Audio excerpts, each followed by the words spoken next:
Hello guys, আসসালামু আলাইকুম। শখের রান্নাঘর থেকে সুখী। আজকে আপনাদের সাথে শেয়ার করব সুজির ভাপা পুলি বা ভাপা পিঠা যেটাই বলেন। এটা তৈরি করতে আমার সর্বপ্রথম যেটা লাগবে, এখানে আমি প্রথমে 1 কাপ সুজি নিচ্ছি, পরে আমি আরো 1 কাপ সুজি নিয়ে নিব। এখানে আমি 2 কাপ সুজি নিয়েছি। এই 2 কাপ সুজির ভিতরে আমি যেটা দিয়ে দিব, প্রায় আধা কাপের মতো পাউডার দুধ দিব, প্রায় 1 কাপের মতো দিব লিকুইড দুধ,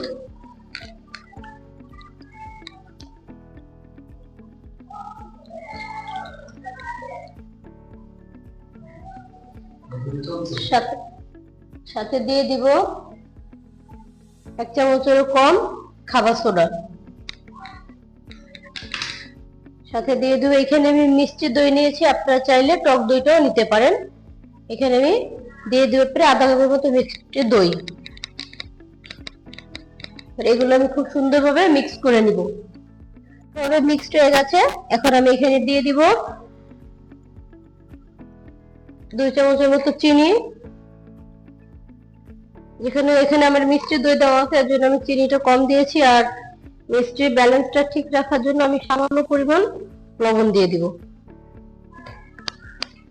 দিয়ে এটাকে এখন আমি খুব সুন্দরভাবে মিক্স করে নিব। আর মিক্স করা শেষ। এখন এটাকে আমি প্রায় আধা ঘন্টার জন্য ঢেকে রেখে দিব। আমি চুলা একটা কড়াই দিয়েছি, এখন এখানে আমি দিয়ে দিব নারকেল।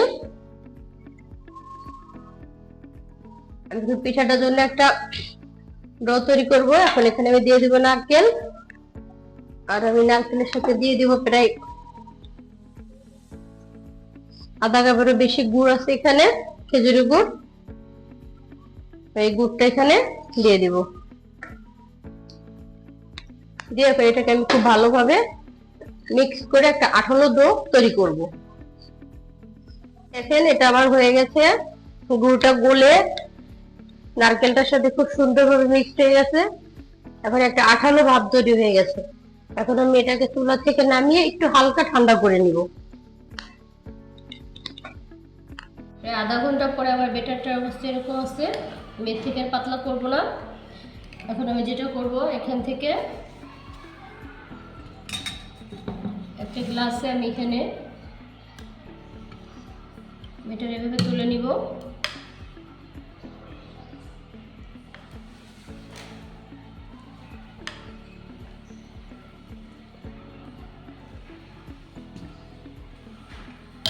এরপর আমি এখান থেকে নারকেলের যে পুরটা তৈরি করছি, এটাকে আমি সুন্দরভাবে এভাবে দিয়ে দিব।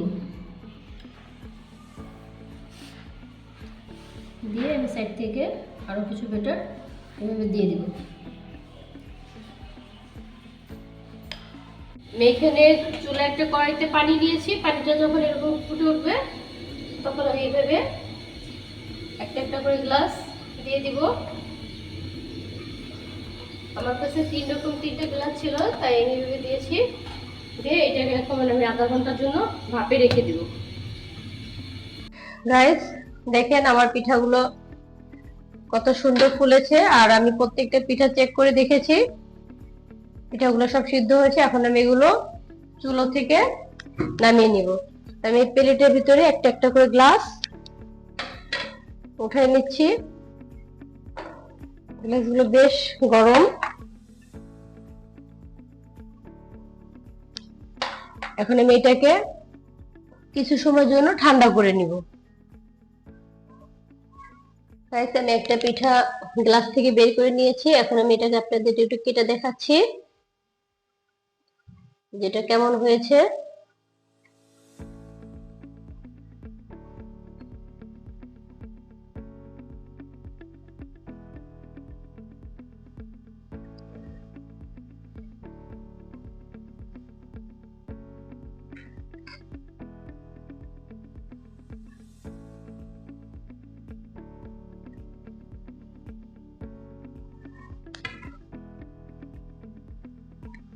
দেখেন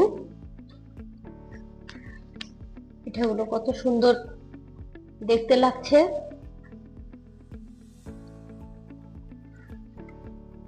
আমি এইভাবে একটা পিঠা আপনাদেরকে কেটে দেখালাম।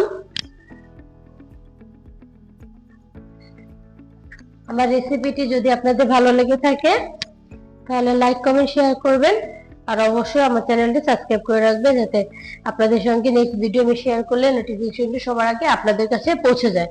আজকের মতো আল্লাহ হাফেজ।